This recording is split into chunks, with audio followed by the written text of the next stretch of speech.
Welcome, everybody. Thank you so much for joining us. We're like we promised, we're going to start right at 6 and get you guys on at 7 o'clock and move on and have dinner. So welcome to Pacific Oaks College. Tonight is our marriage and family therapy information session. And we are going to take some time with you and really go over the program in detail so that we can get you all the information that you need to. Today on the call, you have Dr. Dobbs, who will be presenting. He is one of our core faculty members. And is Dr. Kami may be on as well. And if he is, these are two of our core faculty members, and they will be presenting and going over the program in detail with you. And then we'll have some time for some questions after, and definitely take the time, go over the questions with them, and they'll be able to get you all the detail about the program.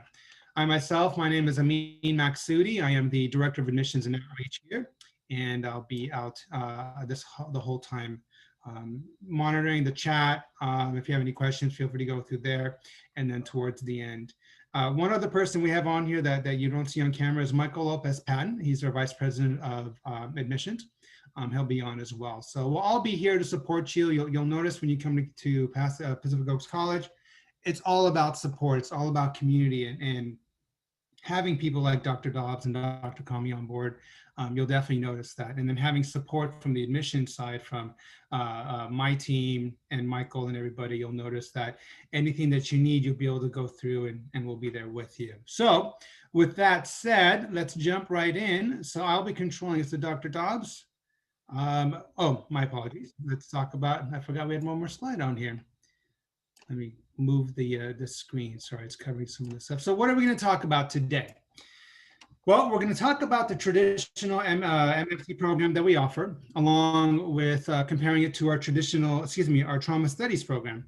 As you know, the MFT program that we offer has a trauma and a traditional kind of specialization that starts in the spring semester. So we'll be talking about the differences for both of those.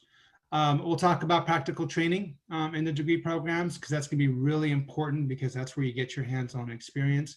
And then we'll have the conversation with Dr. Dobbs and Dr. Kami, which will really give you an opportunity to dig in to any questions that you may have about the program, but also about the field. Feel free to ask questions about, kind of what to expect once you get out of college and you're out there in the real world working. So it's a great opportunity to have these folks on board with us. So feel free to ask any questions. If there's a question that you want to ask and you don't want to go on camera, just go ahead and put it in the chat. I'll be monitoring the chat the whole time, but it would be great for us to get on board. And looks like Dr. Kami is on board as well. So welcome, everybody. And I'm going to go ahead and hand this off to Dr. Dobbs and Dr. Kami. Evening, everyone. Wave, everybody, wave. Okay. So we want to just hit some highlights of our programs and then see what questions you all may have. Our school is called Cultural and Family Psychology because, both our history and then our current mission is about serving the underserved in broad spectrum of communities. We're in the Los Angeles area, and we have people who actually go further away from that and commute in farther than that. A number of years ago in 2014, we added to the traditional program what's called trauma studies specialization.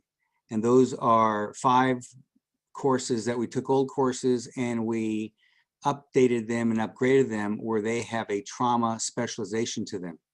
So it is the state required content areas, but it is infused with literature from the trauma research, which is about 30 years old. It's been growing over all those years, and in recent years has become a very helpful way of framing what therapy is about for people. Rather than you're crazy, it just means that you're wounded, that you're injured. And that is way more user-friendly than saying, do you have some disease or illness or mental illness? So the destigmatization is probably one of the great contributions of the trauma movement, In some ways, it's just the discovery of people who were looking good until they got triggered by something. They weren't crazy. They had unresolved previous emotional personal injuries. And that's really helped a lot in across the field. We also, I don't know if anyone online from the Bay Area? Everybody, okay. All right, okay. We have a program up there if you are so inclined. As you can tell, we're on Zoom now, aren't we? So what the interesting thing about this is that what's called telemedicine has been started, in some ways over 20 years ago, and originally put together for people who were in rural areas, who were like 100-mile drive from a clinic. And so they, for medical general health services, and they said, well, gosh, if we can, with this new Skype thing, which was hot years ago, then we can reach out to people who can't drive in, or it's very difficult for them to drive into the clinic. So that was the foundation of it. And of course, as you all know, most of us in the United States have now become Zoom or other platform drivers, where we're needing to deal with our daily lives and our work and our families as we are right now, looking at little postage stamp sized pictures, which we can blow up in the class because we actually do want people to get to know each other. In fact, I want to give you a 3-minute. Oh, I can't. I don't have the access to it. What we do in our classes is, if you come to our program, what we offer is a very experiential learning process. We're probably closer to, we're really a professional training program. And one of the ways of saying this is watch one, do one, and teach one. So in our program and in our courses, we do lots and lots of small group interaction. In a way, every one of you, if you come to the program, you will have a client in every class, and it's that person you saw in the mirror this morning. What we ask of all of our students is, before you try to go out and do something with someone else, is that you need to apply it to yourself. You need to be able to learn about what the principles of psychology and therapy are, and you need to look in the mirror first and say, okay, how does this fit in my life? What are my areas of stress? What are my areas of family history? And what are my areas of trauma? And the technical term for this is called stuff. You got to know what your stuff is, because if you don't know what your stuff is, you're going to get triggered and you're going to do something to your clients if you don't know this is about you, or at least it's a lot about you, not just about them. So as you can see, we have a very relationship-based approach, that it's not just old school medical model says, well, you don't have to have cancer to cure cancer. You just have the medicine and you have the procedures and you cure the patient. Well, that comes in handy, and wherever it does, that's not really the foundation of what good therapy is. All the research shows that whatever kind of therapy you use, that the therapeutic relationship, your relationship to the people you're working with, is the more powerful area. It's the most effects that happens in therapy circles. So along those lines, and could you do the next slide? On the one hand, this is full-time is almost 3 years. It's 2 years and about 8 months to be in our program. So this is a long, slow journey. And one of the requirements that we have is, for everyone in the program, is that you have your own personal therapy, and it's part of the program. In fact, we require you to do 20 hours of personal therapy before you start seeing your clients. So if you're not already in therapy, that will be perhaps a new thing for some of you, so that you not only have the experience of it, but you are already identifying what are your areas, what is your stuff that you need to be aware of. So when you get triggered by a client, when they bring up something that affects you, you are aware of it, and you have a professional and a helpful way of dealing with it, because it's actually information to you that something got stirred up in you. And rather than avoid it, you actually are aware of it and you deal with it. And in the history of psychotherapy, that is the more dominant piece of helping people deal with the intensity of working with people, especially people who have trauma histories. A couple more things, and I'm going to let Dr. Kami, share a little bit about his work in the trauma specialization program. We're just kind of starting with that, and then we'll talk about how the traditional program shares most of the same courses, but it has a little bit different focus. The difference between the two programs, as you see on your screen, is that traditional program is the state requirement of 60 units. We changed out a bunch of classes, and there are 5 trauma specialization courses, but because we redid previous courses, it is only 1 more semester credit hour. So they're pretty much about the same, and the time length is about the same as well. So I want to introduce Dr. Andrew Kami. He is actually a graduate of our program a number of years ago. So he knows PO from the inside out. And then he went and got his doctorate. And he is a director of a facility down in Orange County working with chronically mentally ill. He also is a Marine veteran, so he also has a lot of expertise in working with military families and dealing with military trauma. And he teaches classes related to those topics. So I want to turn it over to him and have him just share his perspective on the trauma specialization. Wow, what an introduction, y'all. That was outstanding. My goodness, I think you should keep going, Dr. Dobbs. I got to say, I've never heard such great stuff. My goodness, I love it. Meanwhile, let me just point out, these great backgrounds. I think we've all gotten used to like the wonderful backgrounds behind us at this point. Meredith, I see this great like little floating bookshelf above you and this like really hardcore hat. And then Nicole, are those like guitars behind you? Or is that what is that like? I thought it was like, yeah, I was like, all right. A musician. I like it. I'm going to assume, is that correct?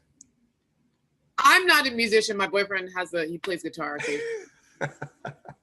You know what? I think if that's the case, you're part of it because you're the ear, you're listening in. So it's all part of it. It's all part of it.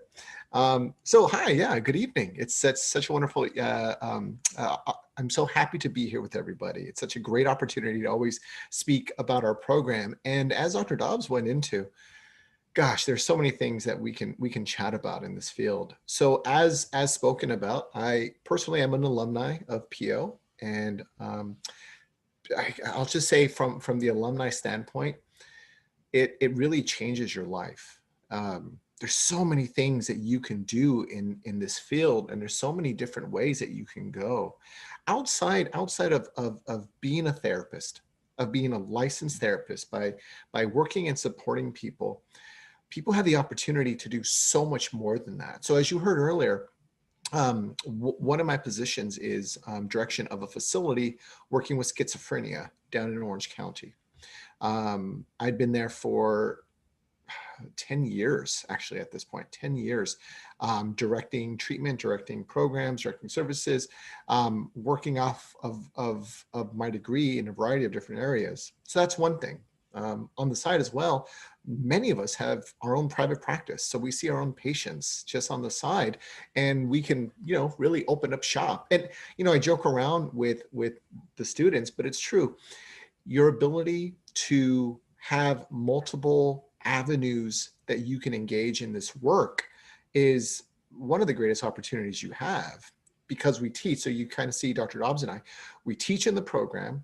We, have private practices. Some of us can actually go off and direct programs. All of you have this potential. At some point, we all sleep, of course, but there's so many possibilities. I know there's so many things you can do. Writing books, engaging, creating your own programs, supporting people in community-based agencies, supporting assessments. There's so many things you can do. And so the one thing I will say is that our approach to doing this work is quite relational. We enjoy the work that we do. We speak to others in a way that helps engage them as people. And we allow ourselves to kind of grow in the process of this. I mean, that's the idea behind our work. So kind of in front of you, as Dr. Dobbs kind of spoke about, we have these two programs, and the trauma studies is actually a really, really special program. The reason why it's special is not only because it is the quote trauma studies, but you're not going to find another program that's going to have these specialized courses, the ones that we have specific to this particular specialization. So what's an example of it? So in this group, or I'm sorry, in this program, we do, for example, we cover complex trauma, which again, as a nutshell, it's when you have multiple traumas on top of things. We cover immigration trauma. So the discussion about what it's like to experience and move across borders, what it's like to kind of transition between spaces, what it's like to carry so many different stories within yourselves. We talk about historical trauma. That's another one. Historical trauma, where we're from, who we are. This transgenerational model, this idea that the things that our great-grandparents experienced, their struggles have been passed on to us, and it's our responsibility not only to carry it forward, but to make things better. I mean, you hear how just amazing to be able to study these kind of systems. And then my personal favorite, of course, military trauma, where we're not learning just about PTSD. You're actually going to be learning about other things that we call moral injuries, spiritual injuries, cultural injuries, and what it's like to actually go into a space and have, in many ways, so many different stories coming out of what you experience with trauma, but then explore what it means just as who we are as people. So all these classes kind of come together to create this really unique experience of what trauma can be. And it's something that's really unique, really special, really, really special. Oh, where are we on time? I get all caught up, I get all poetic, I get all weird. Just let me carry on here. I mean, where are we at on our slides here? My light's getting warm. Y'all can see I got like this cool like Instagram light. Look at me. Like, damn, watch out. My Instagram like followers are gonna blow up at this point. Just but it gets warm. So I'm like feeling, I'm like, oh, I should have got the wrong one. Okay. In any case, Dr. Dobbs, let me pass it on to you while I play with this here. All right, so part of what you're already experiencing is back in March, as I'm sure you all remember, we all got sent to our rooms. And so the mental health field is doing the same thing. Some agencies, they shut down for a period of time until they could figure it out, and then they've opened back up. Some agencies have really reduced their services, and some actually hit the ground running, and by the next week they had switched over to an online service provision like this. My wife and I were both therapists, and my wife, I'm actually in her office. She's a kid therapist. And of course, the greatest challenge is, how do you do Zoom therapy with a 5-year-old? Well, let me show you. It's like, well, first of all, you have, this is the therapy dog. She's literally a therapy dog. She's taking a little rest now. So she had worked in the office with kids, and the challenge of how to do this online. And my wife was actually surprised of how well she was able to transition to working with her kids online. So what we're going to be doing, at least for the spring semester, and we'll see if it goes beyond that, we will still be doing online classes like this. But I think what's going to happen in the field is that this is going to stick. There's going to be a retention of these internet-based services, just because it solves actually some problems that have always been there. Like, how does the person get to the clinic when they don't have a bus pass, et cetera, et cetera. Now, we all feel actually a degree of loss in that, because as you all know, sitting down in the same room with someone always has a different element to it than a phone call, which we're all used to growing up. And this video conferencing piece is actually still pretty new. Not everyone will use it. I had clients who they stopped coming, and they didn't want to do this Zoom thing, so we do phone sessions just because it felt they were more used to that. So we're all learning this new way of relating to clients. And so at whatever point, we all get to go back out in the water, and we're all allowed out of our rooms, because we've been grounded for what, 6-7 months now. like some teenagers can be, that when we go back into the offices and we have our clients come back to our offices, and for our program, we go back to the campus because we're not at the campus yet, and it won't be at the earliest. It's going to be next, May, next summer. But rather than saying, oh, well, we're not doing what we did, we're doing something that's a whole new skill set that in some ways the whole country has now been trained in, because not everyone has done it, but it's not like, oh, we started a program with Zoom. It's like, well, no, the whole country has been forced into it. So this is going to be a skill set for you. And we're learning as we have these last couple semesters of how to keep it relational, how it can be not just, listen to someone talk like watching TV, but that we dialogue. And of course, the biggest piece is what Zoom has is what we call breakout rooms, is that we put you in groups of 2 or 3 or 4, whatever it is, and say, okay, for the next 15 minutes, here's your discussion questions. We watch the video. Now you compare your observations on it and da, da, da, da, da. So we've actually been able to have to recreate some of that, which is also a skill set that you will be needing certainly at some point, and also to be able to use when this still becomes an option for a lot of clients who, for various reasons, won't be coming to clinics. Dr. Dobbs, Yes. before we continue, since we're on the topic of the courses, and Dr. Kami already started answering the question, but we did get a question about within the trauma studies, is grief and loss therapy training available, or is it taught? And Dr. Kami did mention that these topics are covered throughout the program, but maybe we can go a little bit into that without taking too much time, just in case some of the other participants weren't able to read the chat. You want to handle that, Andrew? Yeah, I can speak to this one. So I'll speak to it from the practicum courses. So, and I'll speak from personal experience. I teach regularly at least two series of practicum courses at the same time every semester. And so what that means is this: when you get to your field training, which is normally your 5th semester, so 5th semester, you're sitting in front of people, you are doing the work. By the time 5th semester comes around, you'll enter into a practicum site.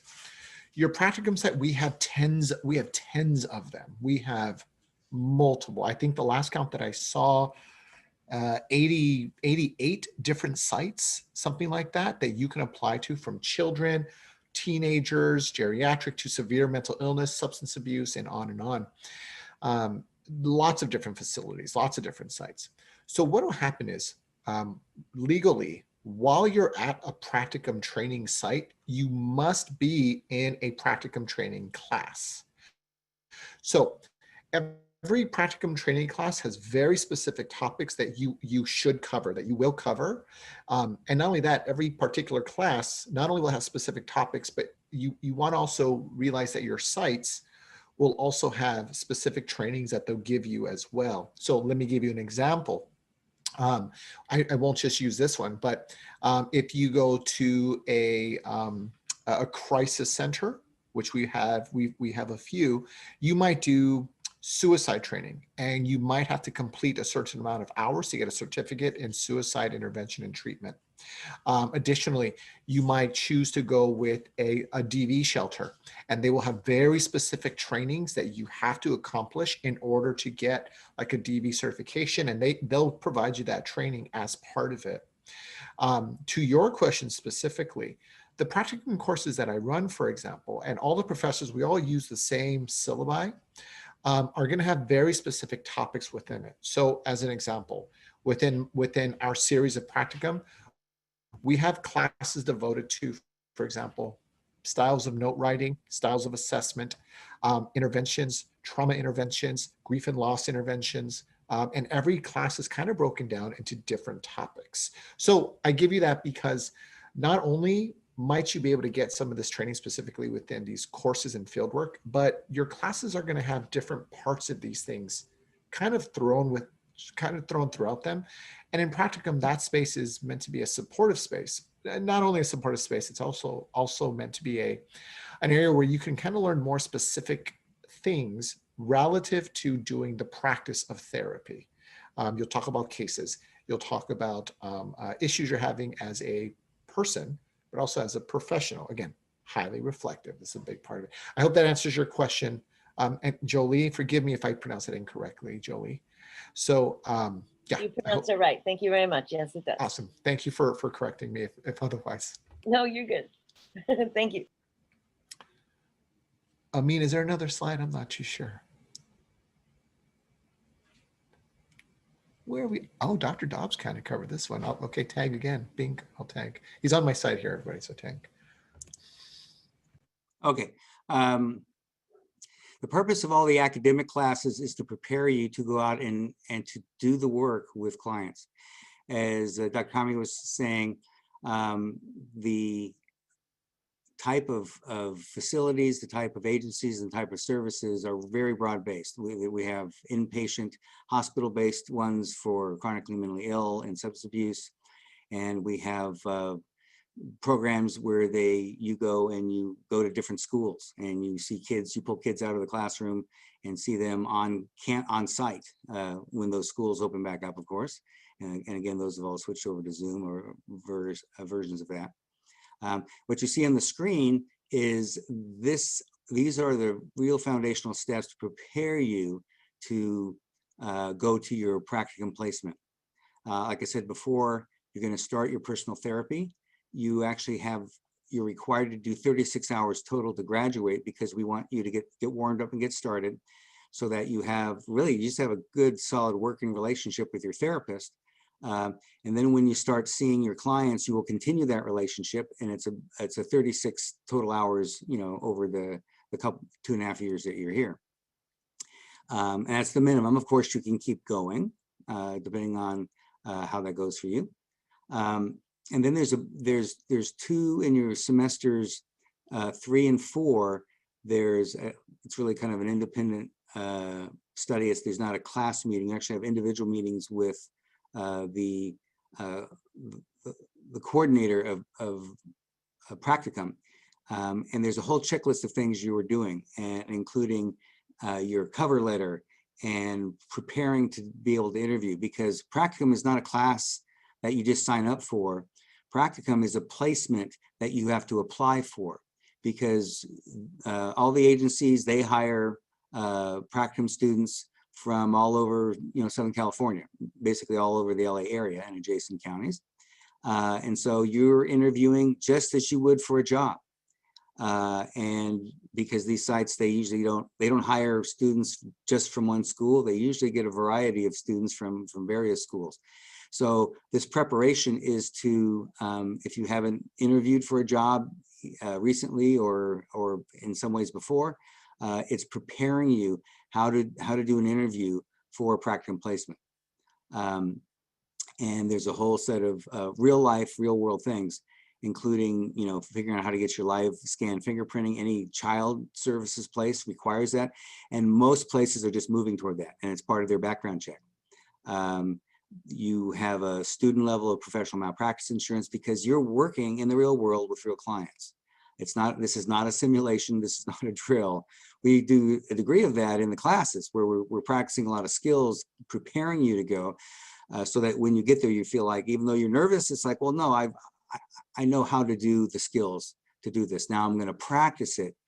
And placements are for a year. It's for 3 semesters. Okay. And the quality of it is what Dr. Kami was just describing to you, of learning a whole variety of interventions, but very hands-on. You will have some textbooks to go with it, but this is very much on-the-job training. And you will be under the direction of a clinical supervisor or multiple supervisors at your site. And practicum is a minimum of 12 hours. A lot of places require at least 15. So it's a 12 to 15 hour commitment, working with clients, having your supervision and training, having staff meetings, and a lot of places they'll do an in-service hour once a week, something like that.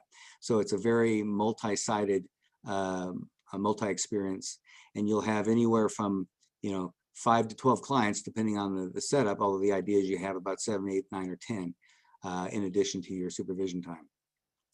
So that's actually the major goal of the program. And for all this coursework, It's to give you background and understanding in a theory, which means you have a map in your head to know how to think through when clients come in, when they present issues to you. You have a way of thinking about, how do I work with them? And then the skills is what to do in working with them. Can we try the next slide to see what's on it? I forget what's on it. This is actually the last slide before the Okay, contact. this is the last slide. So in a nutshell, this is personal development. We do not believe therapy is something you do to people. Therapy is your ability to create a relationship that is helpful and healing in their life, which means you need to have your own therapy because you've got to have your own personal growth. And it's also your insurance policy against burnout is that that therapy is not just a draining profession that you're just, carrying things and doing tasks. It is a very relationship-based and a very life-oriented profession, which means you have to also learn how to do self-care. You have to learn how to take care of yourself. You have to learn what your stress levels are. You have to learn how to do your own stress management. Life in general is that way, but in particular, this is a very challenging way to make a living, folks. And the more you invest in your personal growth and support circles, then it will become something that can be challenging but very joyful. And my goal for all of my students, which is all of you to come, is that you identify your gifts and talents. You find out what you're good at. You find out the kind of people that you work well with. And on the one hand, training is meant to expose you to all kinds of different clients so that you have a broad experience. Most of us, as we get down the road, especially once we get our license, we say, well, I'm going to specialize. I'm going to focus in. I'm going to work with kids, or I'm going to work with military families, or I'm going to work with domestic violence. I'm going to work with chronically mentally ill. And so on the front end, we're saying you need to learn a little bit about a lot of approaches. It's like, if you've never, the kid who never had asparagus, it's like, oh, I don't want that. Until you try it, until you learn about it, you may discover that you never thought you would work with a certain kind of client or work with a certain kind of approach or therapy until you try it out. So that's our job, is to have these very multiple learning experiences for you.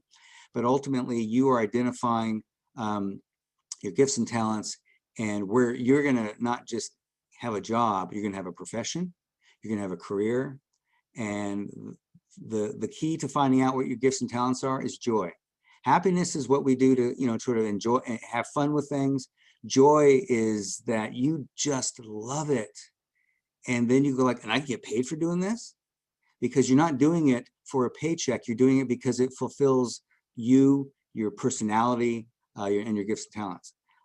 So your personal and professional growth is really the heart of how we approach this whole program.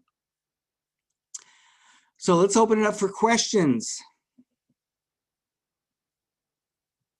And you have to turn on your mic for us to hear you. Go ahead. No, don't all talk at once. Okay, I have another question. Oh, now we're all talking at once. Go ahead.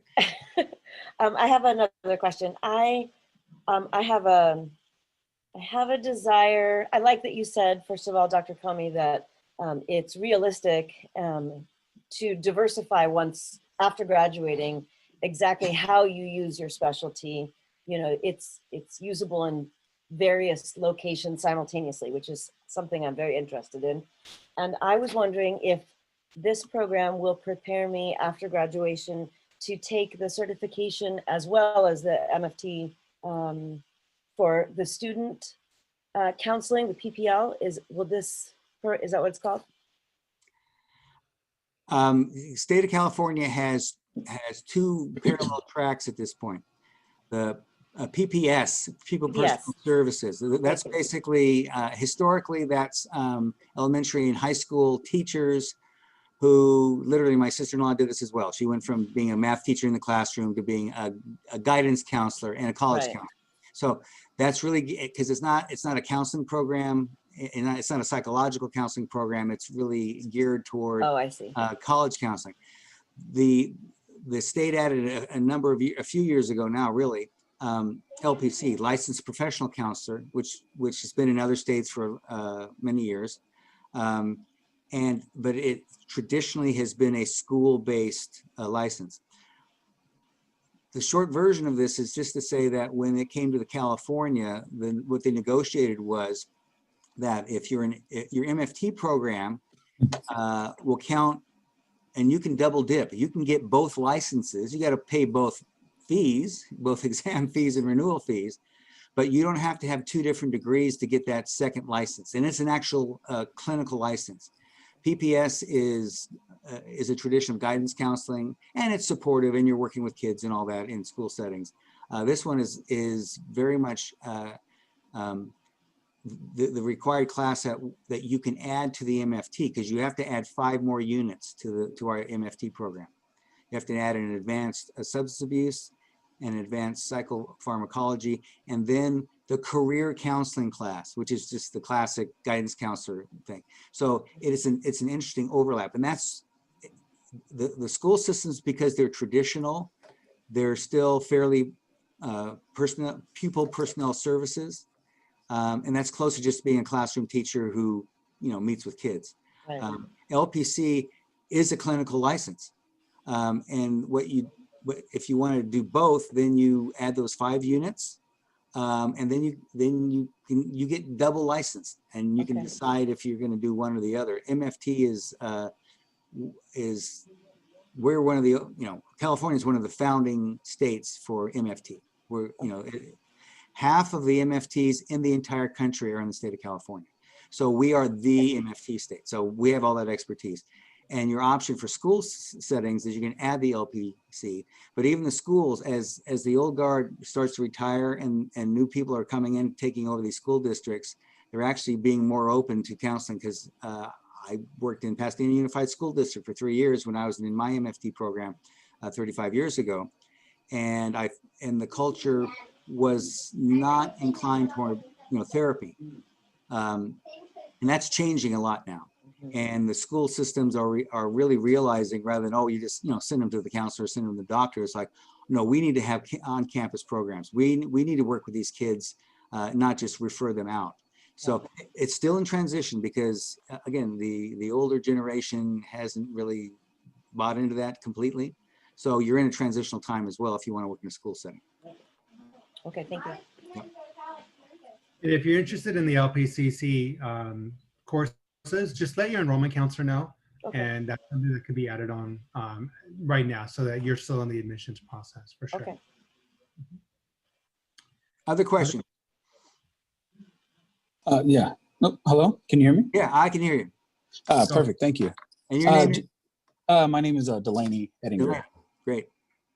I wanted to ask, are there any assistantship programs or anything such as that attributed to this program as well? I'm looking on the website and it says, those field work of 225 hours, or is that what we were talking about earlier is, part of the practicum and getting going and completing the hours as well? Yeah, that is the practicum. Yeah. These are all state license requirements, and 225 is the minimum for client hours. It's not counting your supervision hours. So you get a few hundred hours by the time you're done with your practicum, because it's not just that minimum of 225 of client contact hours, because you have supervision, you have case note time, you have telemedicine, there's advocacy category, et cetera, et cetera. So there's a whole bunch of categories that you add up hours. So 225, you are doing a year of training. Yeah. And some people get a few hundred client hours, and they plus all their supervision and staff hours. So that's the heart of the training, is that practicum. Okay, thank you. Anybody else? Well, let me talk just a minute about the traditional. On the one hand, traditional students and trauma students share all of the same courses except for those specialization courses. Our schedule is Tuesday, Thursday nights, and Saturdays. So Tuesday 7 to 10, Thursday 7 to 10, I have a class in 20 minutes, for instance, because it's Thursday night. Those are your weekly classes. And on Saturday, we have intensive classes, which means you don't meet every Saturday. You meet for a 2-unit class, it's 9 to 2. For a 3-unit class, it's 9 to 4:30. And you meet all day 6 times, about every 2 to 3 weeks over the semester. So you're meeting 6 times in 4 months. And classes on the weekends are geared a little bit more toward being that sort of intensive immersion kind of quality. So that's the traditional program. And so most of the classes are on Tuesday, Thursday, and Saturday. So that's your schedule. We used to bounce them around, and we found out it worked out way better that people have a predictable schedule. You can tell your employer and your family says, you know, I got school on Tuesday, Thursday nights. I got to go. Now the trauma classes, those are on Mondays. Why? Because rainy days and Mondays always get me down. Karen Carpenter, it's on Muzak. So that is a joke. Laugh if you are so inclined. So the 5 trauma specialization classes that you see on the screen, those start on the 3rd semester. For semesters 3, 4, 5, 6, and 7. You are in what's called a mini cohort, because the only people in those classes are the trauma specialization ones. And that's where you focus in on that. And we have it at a different time, just so that it's like a mini cohort for those 5 semesters for that one.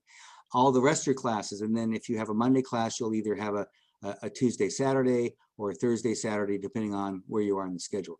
So if you're in the trauma program, you have one more night of scheduling that you have to make. So you say, well, I work every evening. Well, we are an evening class because we're geared toward people. Almost all of our students work part of full time. And so, and we used to have a daytime program. And when people got, you know, when the employment went back up, guess what? Most people still have to work during the day, most places. There's some exceptions to that. So you need to know if you're in the trauma program, by the 3rd semester, you have to have Monday nights available to take those classes. So it's geared so that you can, you know, work during the day and come at night. And then Saturdays. And again, it's not every Saturday.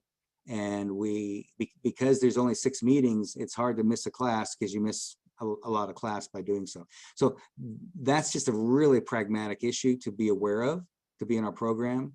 And you need to be able to work with employers. When you get to practicum, it's going to be over and above that, because most practicum sites will want you there no less than 2 days. Most of them want you there 3 days. They want you there, you know, 3 days for, you know, 4 to 5 hours a day. Some places you can fit in, you can be there, you know, two days. And then that also impacts, you know, your work. So if you're working full time, then that's a scheduling issue to figure that out. But going in knowing if your employer is flexible, and that's going to free you up to have the most options in terms of places that you can go for practicum. So those are, I think it's just really important things to know up front, to say that you need to be able to commit to those class times. If you go part-time, we have just a handful of people who go part-time at any given time. Most everyone just wants to get through, because if you go part-time, that makes it 12 semesters, which makes it 4 years. And everyone goes, oh, no, I see you, Nicole, you're shaking right now. That's too long. So it's very busy, it's very challenging. And the other thing that we impress upon all of our students is don't be a lone ranger. It takes a village to get through an MFT program well. And a huge part of this is that not everyone's going to be your BFF, but that you find a circle of those that are go-to people for you. We do every class has a group project. So on the one hand, you have to learn how to work with people who aren't your BFF. That's just working in the working world. That's going to be at any agency you're at. It's not that they're all your best friends, but it's that you need to learn how to be professional and practical in working with other people. But you're also looking for the people that you click with, so that you have that emotional support. And you will need that not just for this program, you will need that for your entire career. That's just having a good life, frankly. So, and we just emphasize that because we're not a medical model. We're not just give them the Prozac. It's like, no, you got, it's all about the relationship. So with that said, Dr.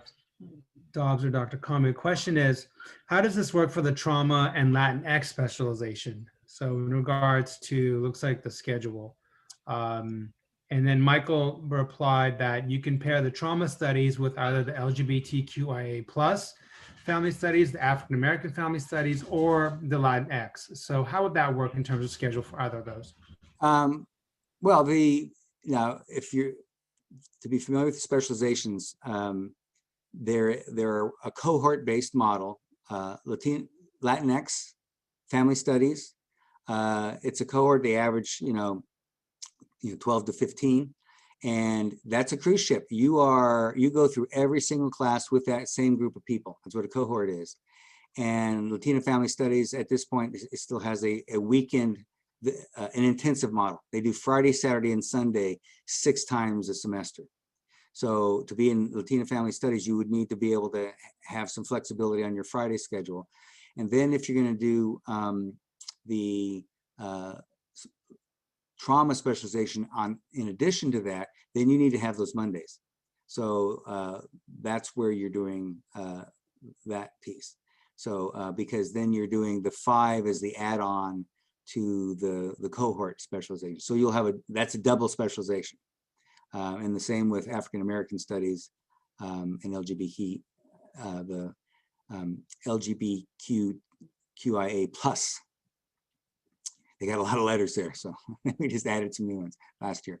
So does that answer whoever asked that question? Okay. So are any of you interested in either the African American specialization or the next specialization or the LGBTQ plus? IA plus. IA plus, yeah. So if you are, then let Amin or your admissions counselor know, and we'll set you up with the directors of those programs because they want to meet people who want to be in those cohorts. Thank you for that. All right. Other questions? Yeah, actually, I had another quick question, if I may. Of course. I'm curious, what volunteer opportunities are there, or what would you even recommend if someone wanted to volunteer to gain experience in this field, or if any is possible? I mean, I know we can't jump right in and become a therapist, but are there any healthcare, volunteer work that we can actually seek out that would allow us to gain some experience that would be helpful moving forward within this degree? Sure. Our clinical coordinator, Cheryl Chisholm, she's our liaison with all of our agencies. And so she's the go-to person to meet with to get a recommendation for places that will take people on a volunteer basis. At least probably a third of our students already work as case managers, whatever, in the mental health field. So you can even get work. I mean, because a lot of our students, they're already working at the case manager level in the mental health field. If you don't have no background in it and you're just wanting to get your feet wet, then there are some you can get some volunteer starter places with that. But there's also the option of checking out a place where, they will, depending on your background, they'll say, hey, fine, we'll train you and hire you to be a caseworker at our facility. So that's also an option over and above just volunteering. Thank you very much. Yeah. So for those that are interested, this is a note in the chat, those that are interested in the LGBTQIA plus specialization, there is another information session happening, and that's on November the 5th at 6 p.m. If you are interested, please let us know in the chat. We'll get you added to it, and it'll be a same presentation like this, but it'll be with Dr. Rodriguez. And then next, Alfred did ask a question about what would you consider a competitive applicant? But then that's open to either Dr. Dobbs or Dr. Kame, whoever's want to jump on that one. When you say competitive, say something more what you mean by that. Whoever. Okay, Alfred. Alfred, okay. If you want to join us or type it in. Or type it in, yeah.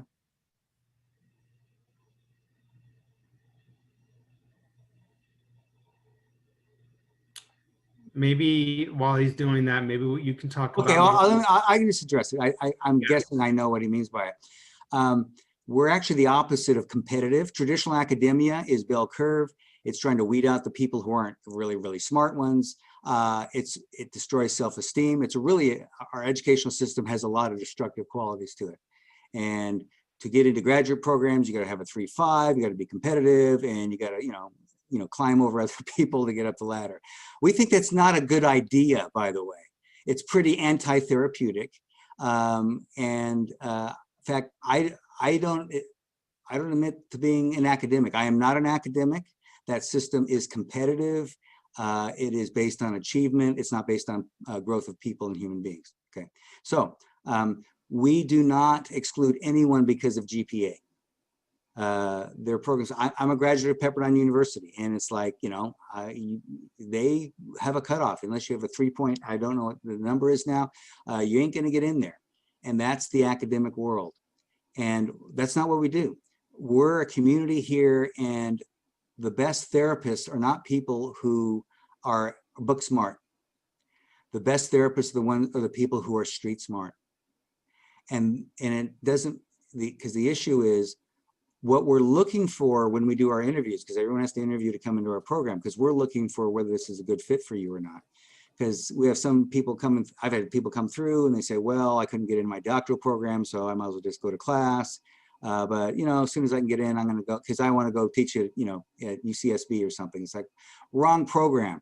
This is a professional program. This is a therapy program. If you want to be an academic, and it's, that's what you want to do, fine. This is not the right program for you. Okay. So we are most interested in your motivation.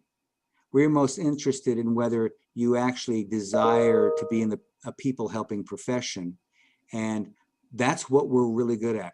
Our students have their reputation in the clinical field is that our students are great with clients, and we're not so good with paperwork. And I'm reviewing it again.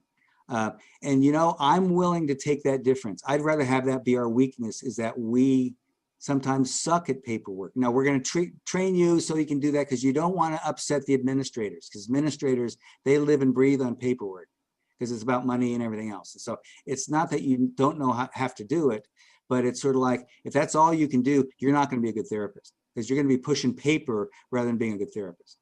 And we love that's who we are. And we love the fact that we accept people who will never get into any of the other programs in Southern California, because their GPAs will never be high enough, because they have a 2.1 from, Cal State Northridge years ago.